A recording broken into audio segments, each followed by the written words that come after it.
Well, good afternoon or good evening to all of you that have joined us today.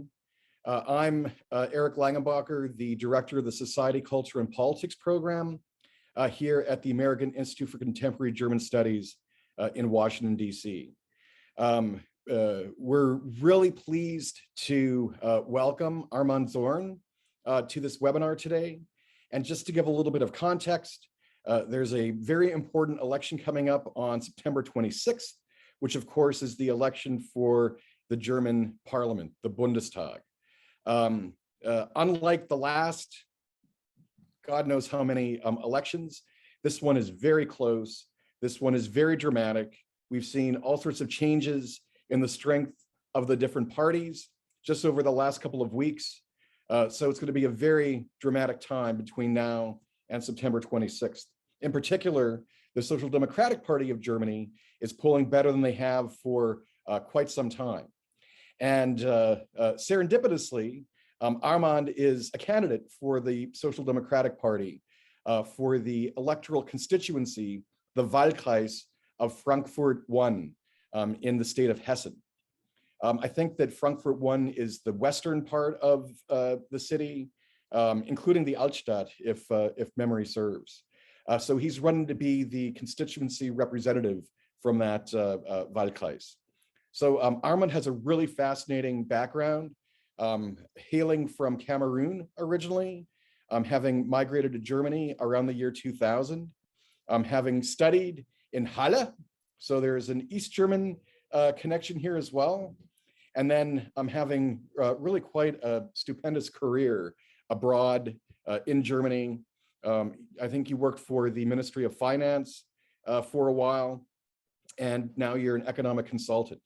So without further ado, I'm going to hand the floor over to Armand, who'll talk a little bit about running for the German parliament, what his vision is for Frankfurt, maybe a little bit about why he thinks his party is all of a sudden doing so well. And then once he's finished, we'll open up the floor to some questions. So Armand, without further ado. Thank you very much, Eric, and thank you for having me. It's a great pleasure to be here with you tonight because it's 6 here in Frankfurt in Germany. I'm very much looking forward to have a lively discussion with all of you guys. So nothing else to add about myself, to be honest. That introduction was very good. Thank you, Eric. So maybe I can also start with why I'm actually politically engaged and why I'm a member of the Social Democratic Party here in Germany. So, well, basically, to cut it short, is because I truly believe at the end of the day, if you really want to make things work, if you want to improve the life of the people, including your own life for the better, you need to go into politics, right? So when we're talking about every kind of, political and social engagement, what we're talking about activism, that all of that is actually very good and actually also very needed. But at the end of the day, especially in Germany, where the political parties have a very strong role given by the law, I think if you really want to, change things, you need to go into politics. Personally, when I moved to Germany, when I migrated to Germany, I was 12 years old, and I grew up in Halle an der Saale, in eastern part of Germany. And back in the days, that was the time where, the far right was very strong in the eastern part of Germany. You actually had neo-Nazis running down the street, chasing foreigners and stuff like this. So it was quite gray and dark when I moved to Germany a couple of years ago. It was in the 2000s. And basically, I find myself between two options. Option one was like, I'm just going to keep it quiet and hopefully I'm going to stay sane and I'm never going to get into trouble. So that was the option one. And option two was like, no, I'm not going to tolerate that kind of bullshit, excuse my French. And I'm going to try to speak up against these stupid people. And that's why I started going on rallies, going on demonstration, and most of the people that I met there, on all this kind of political activism against the far right, were people from the left and people from the USO, the Young Socialists, which is like the youth section of the Social Democratic Party in Germany. So that's why I started, getting my first contact with politics in Germany. And then it took a while from 2000 to 2009. In 2009, I started, really becoming active. And in 2011, I joined the Social Democratic Party. And I get that question a lot lately. So why is someone like me with my background, being like international, but also with my professional background, having worked for consultancy for so many years and with my profile on economic affairs, I always get that question, why are you a member of the Social Democratic Party and not the FDP or the CDU? And I like, when I joined the Social Democratic Party in 2011, I didn't take a look on the polls, you know, or I didn't focus on the person that were running our party or if we were in the majority or not. I think when you're about to choose your party, you shouldn't go for the trends, right? You should focus on the core values. So I asked myself, you know, which party has some values that you feel close to? And for me, it was the Social Democratic Party. And this also goes along with the experiences I've made in my life, you know, in my previous experiences, in my previous station. I was born in Cameroon, which is a quite poor country, relatively poor. And during my entire childhood, and also even here in Germany and elsewhere, I've met so many young people that were equally talented as I would say, or even they were hardworking, more hardworking than I was, but actually never had the same chances, and hence they didn't make their way. We have this term in Germany, Aufstiegs, you know, if we say Aufstieg durch Bildung, like social, I don't know how to say, climbing up the social stairs through education. But even in Germany, we find it in 2001 and in 2021, it's still the case that a lot of people cannot go this way just because they were born, let's say, in a family where the parents didn't have the financial means necessary, or sometimes also because of their color of skins or because of their religious beliefs. So for me, back in the days, that was the reason why I joined the Social Democratic Party. And today in 2021, I still believe that in Germany and also elsewhere, we actually need a Social Democratic Party if we're talking about all the trends we're seeing, digitization, globalization, climate change. We actually need a strong Social Democratic Party that is going to take care of the people and make sure that you know, the people are not the one left behind. So that's why I joined the party back in the days. And I've been active I started in Halle. Then when I was in Paris, I spent a couple of years in Paris. I was also active there. There's a small SPD group in Paris. I was also active there. And then I was also active in Constance, where I studied. And then in 2015, I moved to Frankfurt. And since then, I've been living in Frankfurt. And I've been also engaged here. I'm a member of our board here in Frankfurt, in the city of Frankfurt. And I was also very engaged in the Young Socialist on the regional level here in Hessen. But let's say the turning point, right? The turning point for me was 2017, 2018. I was very engaged in the last general election campaign. The results were very disappointing for our party. It was one of the worst results we got since the Second World War, to be honest. And being from the Social Democratic Party, we run a campaign where we said, okay, coming out of the Grand Coalition, which is the coalition between the CDU and the SPD, which are the biggest parties in Germany. And we run a campaign saying that, no, we're not in favor of another Grand Coalition because of various reasons. You know, I'm not going to elaborate on that, but that's what we said on the campaign. And then on the night after the election, no, not on the night after the election, because after let's say the coalition talks between the CDU, the FDP, and the Greens, after they didn't came to resolve, you know, my party was really quick to say, we're going to jump in and we're going to be in favor of a grand coalition, something that we said before we're not going to do. And I initiated a campaign where we were against this grand coalition. And at the end of the day, the majority of the members of our political party voted in favor of this grand coalition, which is democracy, which is fair. But personally, I was quite disappointed.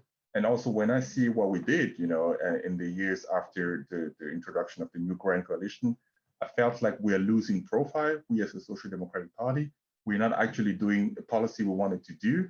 So that's why I decided for myself, okay, if you're being very, let's say, vocal about things that need to change, right? If you're criticizing your own party, if you're criticizing your own government, you also need to be capable of taking responsibility and being like, okay, I'm going to try to do it better. So that's why I decided in 2019 that for the upcoming general elections, I want to run for office. And then I declared my candidacy in 2020. And here in Frankfurt, in my district, we had 2 other candidates, and we had kind of, an internal primary. And then luckily I was elected candidate, and since then I'm running here in Frankfurt and trying to win this district for my party. With regards to the time, maybe I can say a couple of words about my the political topics I want to focus on. I guess the topics I'm quite known for is the topic of digital transformation, which is a transversal, which is a topic you can actually find around, every kind of policy field, starting with education, going with labor market, going over to, economic policy, finance, literally everything, right? And what is very striking is like when you compare Germany, as one of the most innovative nations in the world, or that's what we used to be, with a very strong economy. When you compare us with several other countries like Japan, South Korea, even with the US, you'll realize that we're really lagging behind in terms of digital transformation. Even on the municipal level, in such a big and international city like Frankfurt, let's say we're not performing well when it comes to digital transformation. So I started a couple of years ago because that's also the topic I was working on professionally. I focused on that topic. I've been initiating a couple of debates here on the local level, and that's my number one topic. That's the topic I want to change if I'm going to be elected into the Bundestag. And then next to that, of course, we have all the topics about economic policy and finance. And then last but not least, the topic of foreign relations, because of my background, because of the experiences that I had in the past. I think these are the 3 big topics that I would like to name. And because you mentioned that, Eric, the polls are looking quite good right now. But to be honest, I believe you do personally. That's what I think, right? You do politics with your heart, right? Not with numbers. Of course, you do need facts. Don't get me wrong. This is important. You need facts. You need to have a solid electoral program. This is very important. But at the end of the day, the most important thing and what is going to make the difference is if you're actually able to, reach out to the people living in your district, understanding their needs, and translating it into policy. So personally, I'm trying not to look very closely at the polls. I'm just focusing on what I'm doing, and I'm trying to be there for the people living here in Frankfurt. And I'm going to fight till the end, and hopefully, I'm going to get the majority of the votes. Thanks so much. If I could ask our participants, our audience, to type their questions into the Q&A portion at the bottom, that would be great. But maybe I can start with a couple of questions. So when you're out on the campaign trail, going through all the neighborhoods of your district, what are the messages that you're hearing? I mean, I think it's great that you're focusing on digital transformation and the economic policy and finance, but what concerns are you hearing from the voters? I think there's a need for more security, to be honest. And I didn't expect that at the beginning of my campaign. And when I'm talking about security, I'm not talking about physical security. I'm talking about security and stability in general, right? Because I was mentioning all the trends that we're seeing, digitization and climate change and globalization, and then with the coronavirus, so like our world is getting more and more difficult to understand, to be honest. And the politicians are lagging behind. We're always trying to find solutions. Sometimes we're succeeding, sometimes we're not succeeding, right? So for the majority of the people, they want to know, am I going to be to afford my home tomorrow? Am I going to have a job tomorrow? What about my pension, my retirement pensions and stuff like this? These are the topics we're talking about. I mean, I do have my expertise in my topic, but as I was saying, at the end of the day, I'm not doing politics for myself, right? I'm doing it for the people. And when I'm out there, these are the topics we're talking about. Most of the people, they know we need to change a lot, right? But a lot of people are also afraid about the change, like how is this going to affect our life? And that's why I feel like politics needs to play a bigger role in giving structure, giving stability, and giving security to the people, and making sure they're not left behind. Very fascinating. I also can't help but ask, I remember in the 2017 election campaign that you referenced before, that one of the descriptions that we heard, at least in the United States, while those that are starting or following German politics, was the so-called Wutbürger, that there was this kind of anger in a lot of the electorate. Are you experiencing voters like that this time around? Or, I mean, how would you describe the mood of the electorate? Yeah, the mood is a bit better or a bit different than compared to 2017, to be honest. Of course, we still have, some people from the far right, or, some people even questioning if coronavirus is even existing, or if it's, conspiracy theories and stuff like this. We still have it, but compared to 2017, I would say it's better, right? The whole debate, the whole attention is towards, topics that are going to be important for the future, right? I still have it because my strategy is actually to also focus on the neighborhoods where the participation is quite low, where the turnout is quite low. So of course, when you go there, this is actually these topics and discussions are always very hard, because it's not actually about what personally I'm suggesting or what my party is suggesting, but when I'm going there, I'm kind of seen as the representative of the political system, right? And the challenge is also like, because politicians are really not going into these districts. So a couple of people are actually thankful to see me there and be like, oh, that's actually great you're here. We haven't seen anyone coming over here. That's good. But also some people also use the moment, and then they want to, all their frustration, they want to leave it out, which is also fine. But I always find myself, if I can be a more personal, in a very difficult situation, because I'm like, hey, hold on, I haven't been in the parliament yet. I'm not even responsible for what happened in the last 16 years or so. So, but at the end of the day, I think this is the kind of interaction we need to have, and that's why I'm very happy to do that. So, if we can talk a little bit about the larger trends going on in this campaign. First off, why do you think that the SPD is all of a sudden doing much better in the polls than they were 2 months ago? Okay, maybe I'm going to try to have another view on this question, because I mean, I'm a candidate, but also for someone who studied political science and also, worked in the industry. I will allow myself to maybe look at it from another angle. I think in general, what we can see is like Germans are quite stability driven. I think if you look back at our history, if you look back at, like if you analyze the last elections, how people voted and why they took these decisions, we are quite driven towards the center, and we're looking for stability, right? We don't like the extremes. That's also one of the reasons you could have a chancellor like Angela Merkel for 16 years, and what people loved about Angela Merkel was the fact that she was, calm. She was, she was like basically, she was actually incarnating like all the adjectives you need, or all the stability people actually may need. And I think with Olaf Scholz, we do have someone who is experienced and someone who is also like giving kind of security and stability to the people. Because that's what I was saying before. We know there are a couple of big changes coming up, right? And we know we need to change a lot of things. But I think at the end of the day, when you're looking at the candidates from the Greens, she's like more like the young, powerful lady with a lot of new ideas.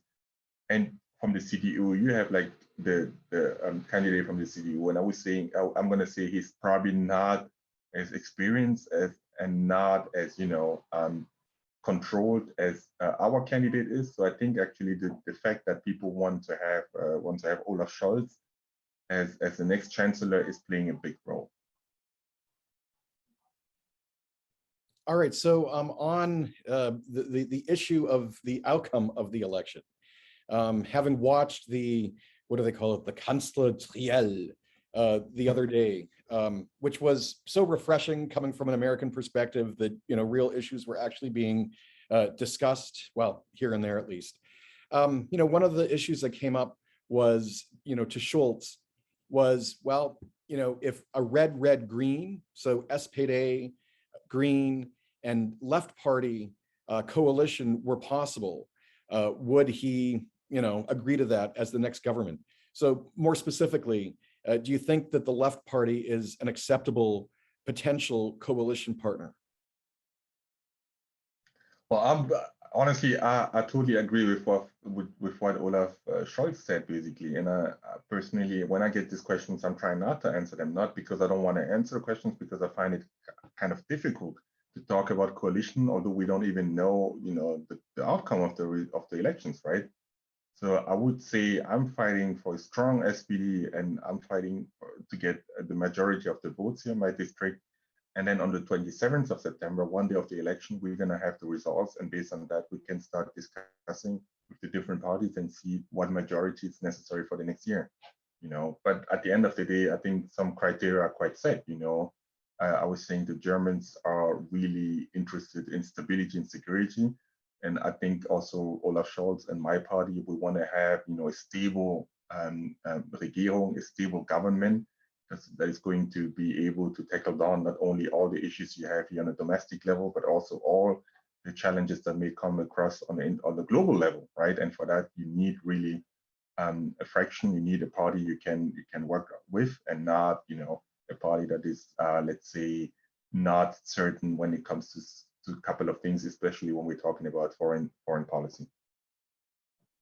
So maybe we can talk about foreign policy a little bit more, because you did mention that that's something that you have interest in, and of course it's the NATO membership that is the big kind of sticking point with the left party. So we'll just throw that out there. But more generally, how do you see Germany's position today between the European Union, the United States of America, and China? I mean, I think it's fair to say that the U.S. It's a part of Germany, right? But I think in the global world, we as Germany, our chance, to play a role, and also to play a role on the international level, is within the European Union.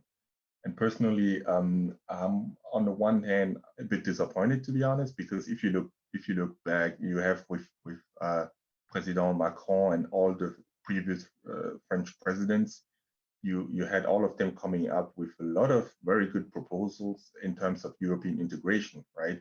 Talking about European army, talking about a deeper integration when it comes to economic and finance, talking about the social integration and so on. But it was basically the German side that never actually answered this proposal, and that was the German government that wasn't really down for deeper integration. And I actually think when you're looking on a global scale, we've seen that the US, you guys are more and more retreating, right? So we as a European Union, we also need to step up and be able to take care of our own security. But also, and we saw that in 2015, how quickly, problems or challenges that seems far away can become internal problem, right? Like, who would have thought? I mean, of course, it was foreseeable, but the crisis in Syria, the civil war.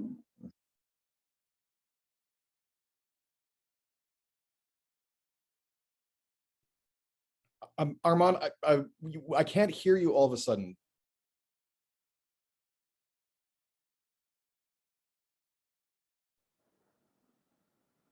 Eric? Oh, there we go. Sorry. Okay. Sorry, I just received another call, so probably that's why you couldn't hear me. So I was saying, yeah, so in 2015, we saw actually how quickly, international, crisis and challenges can become domestic challenges, right? And that's also what I'm trying to argue here on a domestic level. I'm actually saying, okay, if we are interested in having, security and stability and here on a national level, we also need to get more engaged on the global level and make sure that everyone gets, a good chance in the places they are living. Also on the foreign policy front, I checked Der Spiegel on a or many times every day, and they're really pushing the Afghanistan issue, I've noticed.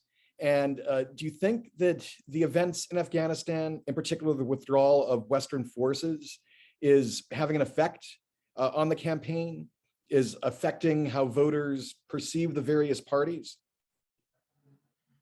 I don't think so. I don't think so, to be honest. I don't because the topic is basically a bit far away, to be honest. And I think we can totally agree, and that's what most of the people are saying. The way our German government handled the situation was, very disappointing. So there's a lot of critiques about it, which is absolutely right. But I don't think this is going to have a big effect on the outcome of the election, to be honest. I think we have other topics that are more predominant, that are more important right now. And also, and I feel, if you ask me personally, I feel like the German government is currently trying to do everything possible to somehow, and get as much people as possible out of Afghanistan. So, looking through the Q&A, we're getting lots of follow-up questions about the coalition options, the left party in particular, but maybe we can approach this obliquely. And when you talk to potential voters, or when especially you speak with kind of like core SPD voters, are they expressing any preferences for what would be an ideal next government? I think it depends who you talk to be honest. This question is not, we didn't really discuss this question on many occasions, but it depends who you're talking to. You have a couple of people who are more in favor of left, like a left government with the Linkspartei and the Greens, but you also have a lot of other people who are in favor of more like a center left government, including the FDP, But honestly, this question is not important for us right now, right? So we are all focused on, getting as much voters as we can, trying to convince the people that it's actually right to vote SPD and Olaf Scholz. And the better the SPD result, the more we actually can also implement our policy. All right. I mean, here's a follow-up question, because you had mentioned that you thought that maybe some mistakes were made in the party after the 2017 election, right? You had mentioned that they had campaigned, your party had campaigned explicitly on no more grand coalition, and then that's exactly the kind of government that existed. And I think you also said that it may have been better for the SPD to have gone into opposition after 2017. And I mean, that's often, good for parties that have been in power for a while to give a chance to rebuild, to learn lessons, and maybe to recalibrate for the future. So do you think that the Social Democrats, despite continuing the grand coalition, took some lessons, implemented some changes from the rather poor result of 2017? Plus, I also have to point out that it wasn't just the worst result in the post-war period, but it was the worst result for the SPD since, I think, 1890, back in 2017. So just to give a little bit of, deep historical context there. But I mean, do you think that lessons were learned? Yeah, but first of all, maybe I would like to say a couple of words why I was against the Grand Coalition. Because I think the argument for me was not that we can rebuild in the opposition. I don't think this should be like we are competing to get the best results because we actually want to be in power, be part of the government, and also, do some politics and implement our idea. That's the whole reasons why we're doing this, right? So I wasn't in favor of opposition because I felt like, oh, we need to rebuild an opposition. No, but I think I was the challenges, and maybe not, also not a side note. In 2013, I was in favor of a grand coalition in 2013. So in 2017, I was against the grand coalition because we didn't have a joint project, to be honest. I think every government in Germany, we do need to have like a joint project, a vision, a purpose for the next years, right? And in 2017, it was so clear that we didn't have that. We just got out of the election, and then suddenly we decided to have this coalition with the CDU, and it was striking because even the Koalitionsvertrag, right? When you were reading through it, like it was just basically two parties being like, we need to somehow find a compromise here. We need to do it because the government with the Greens and the FDP and the CDU wasn't possible. So that's why I was against it. And too much compromise is actually also difficult, right? I mean, you cannot govern a country like Germany for so many years based on the compromise, right? So I felt in 2017 like we need to have a direction, and that's why I was against the Grand Coalition. But to be honest, looking back, I was actually like 1 year ago, I was very happy that we were part of the government, because with the corona crisis and the lockdown, it was actually our Minister of Labor and our Minister of Finance that actually put up a massive support for the economy and also for the people. And I'm not quite sure how this would have looked like without us being part of the government. So at the end of the day, to be honest, it's a mixed feeling, right? And going back to your question, I think we have done our homework, but we're not there yet. There's still a lot of things to do, to be honest. But when you look at the landscape, how many young candidates, how many women are running for our party, how many migrants, this is like all this is like record on a record level, to be honest.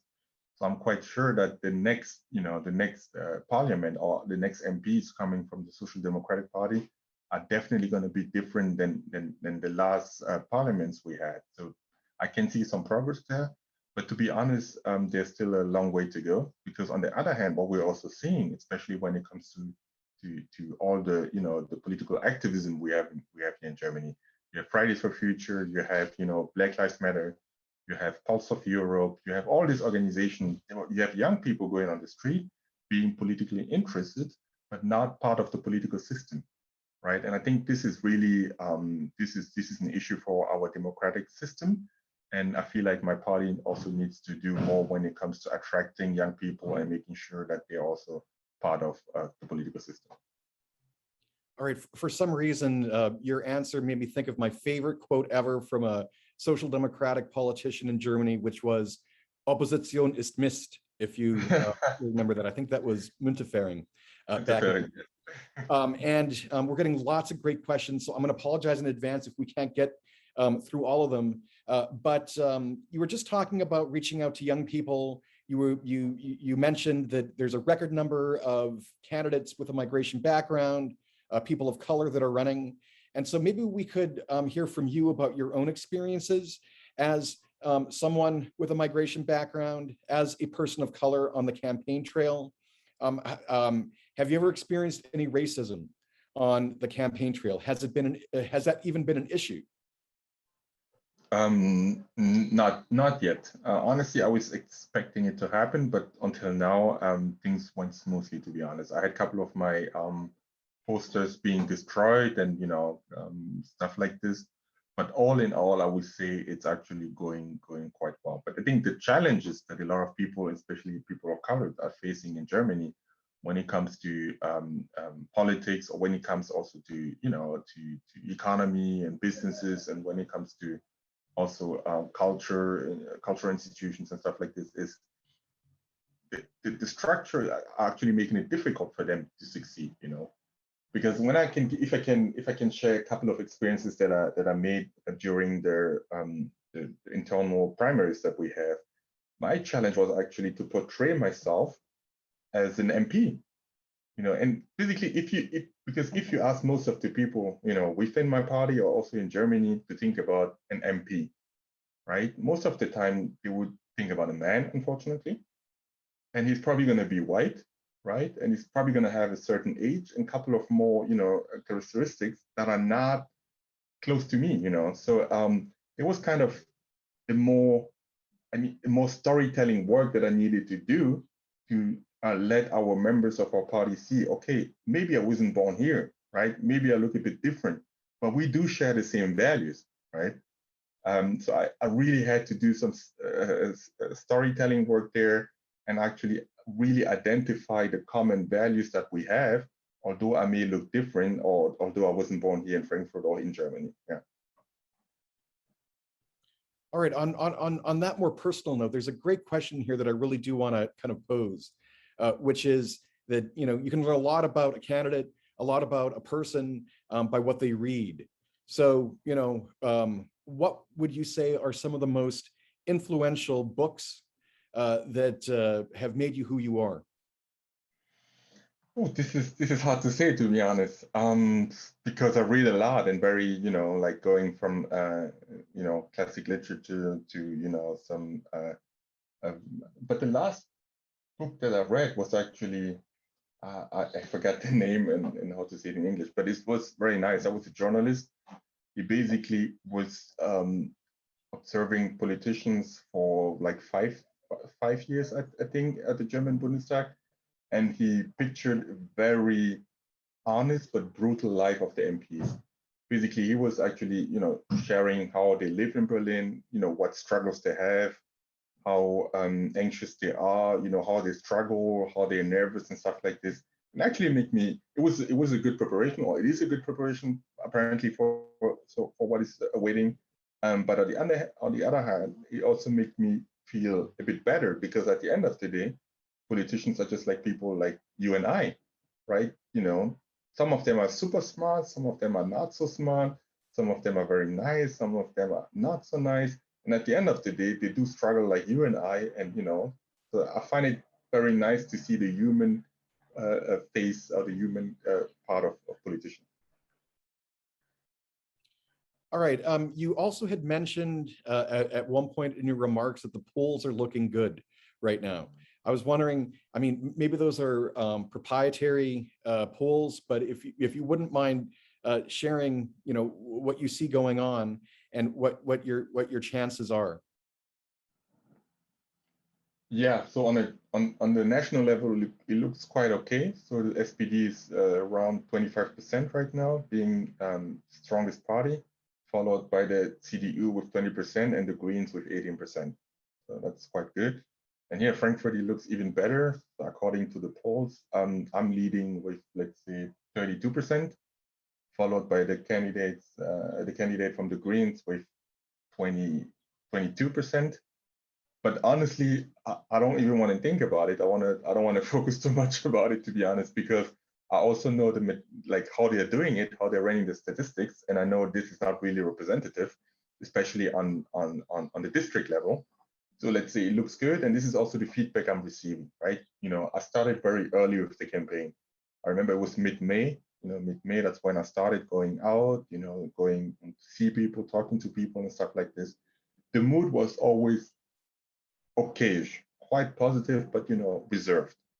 But during the last 4 weeks, people are really being very open and proactive, coming towards me, wanting information, asking questions. I feel like the mood has changed, right, into a positive direction. And we have 2.5 weeks left. Let's hope it's going to stay like this.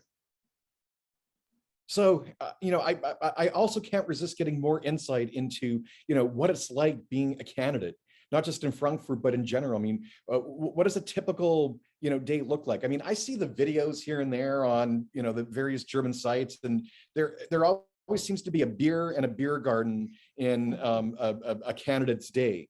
Is that really how it is? I mean, what actual typical activities take up your time? Yeah.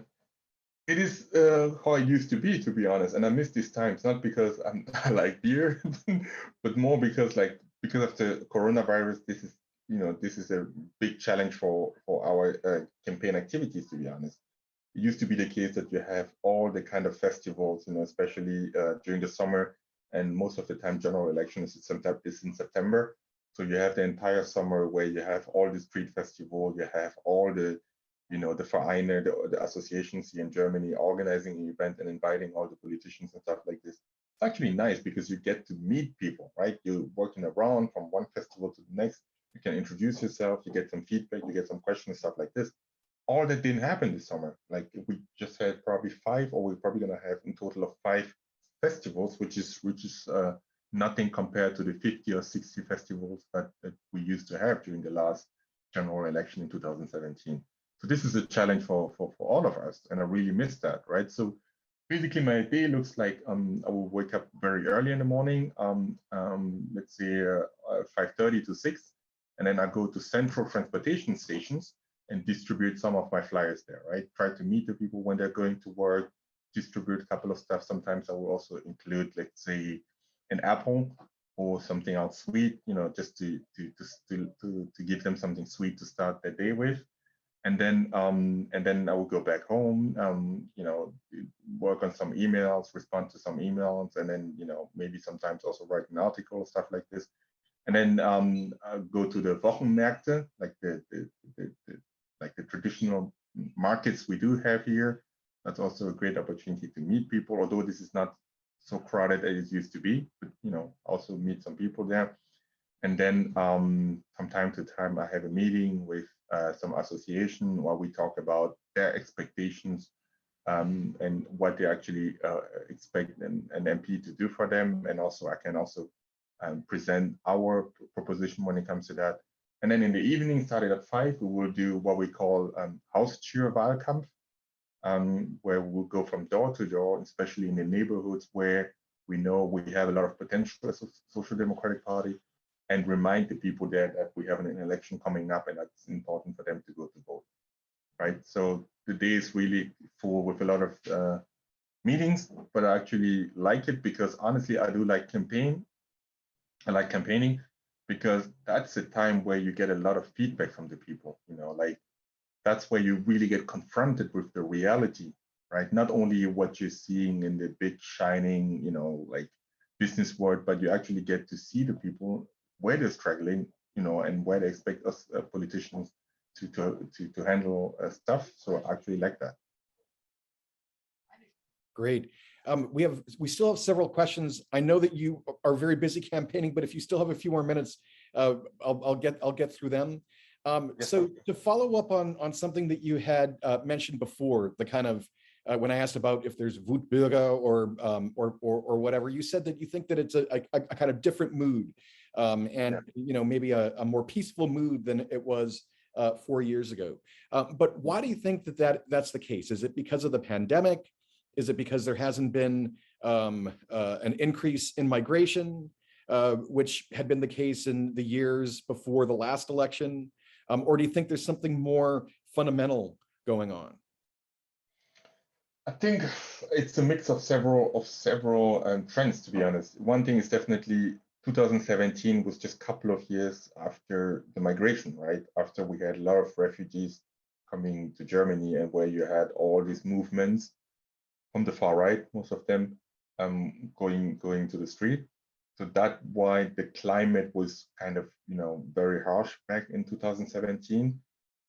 Now, and well, one of the reasons is also that the AfD, right, the far right party, they are actually in all German parliaments. They're sitting in all German Landesparlamente and also in the German Bundestag, right? And they're kind of also representing all these kind of Wutbürger and far right people that you have. So that's why I feel like people that maybe a couple of years ago would be very harsh, and very aggressive about their opinion. I feel like this year they are just like, oh no, I'm just going to vote for the AfD, which is very disappointing. But that's what I don't understand. With all the movements that we had in the recent months, the AfD is still there. I'm always wondering, like, why? You see the SPD going up and down, the CDU same, the Greens as well, but the AfD is constantly around 10%, 11%. And I feel like, all these kind of people, they are probably voting for the AfD. On that note, and this also kind of references some of your initial comments about growing up in Halle with all the right-wingers there. I think it's a fact that the AfD is much stronger in the East than in a lot of the West. So why do you think that is? And also related, do you think the SPD is going to do decently in Eastern Germany compared to Western Germany? Because that's been a weakness, I guess, outside of Brandenburg in recent years. Yeah, I think we're going to do equally. We're going to do equally good in eastern part of Germany and in western part of Germany, to be honest. So I don't know if we're going to be really better on the one side. But I think the reason why the AfD is quite strong in the eastern part of Germany is also because of the economic situation there, to be honest. Right. So I grew up in Halle, as I was saying, and if you don't have a lot of perspective, right, on your personal development, if you can find a job, or if maybe you did a Ausbildung and then you're not finding a job or whatsoever, or maybe even if you didn't finish your Ausbildung and then you don't have a job or any other perspective, of course, you're quite more sensitive to someone coming and telling you that the foreigners are actually the reason why you can find a job, right? So I think if we're, and that's what I've been saying also for the last months and for the last years here, if we're trying to fight the AfD, if we want, the far right to get out of all our parliaments, we also need to make sure that especially the people in the eastern part of Germany, that they do also have the same, level, all right, the same quality of life, because there's still a big difference between the eastern part of Germany and the western part of Germany. Not only when it comes to, wages, but also when it comes to, like the perception in society, right? And that's why I'm always saying to a lot of people here in Frankfurt that we just know so little about the history and also about the culture, in the eastern part of Germany. And when you look also about all the institutions, the majority of the institutions on the national level, and all the kind of Bundesbehörde that you have, all of them are actually in the western part of Germany. The majority of them are in the western part of Germany.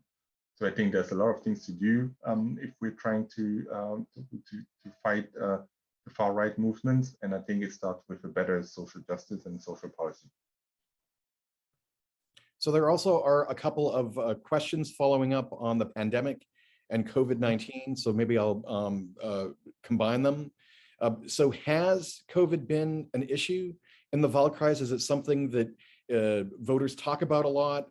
And then secondly, if the SPD is victorious, do you think there will be any significant policy changes regarding the pandemic and public measures to combat it?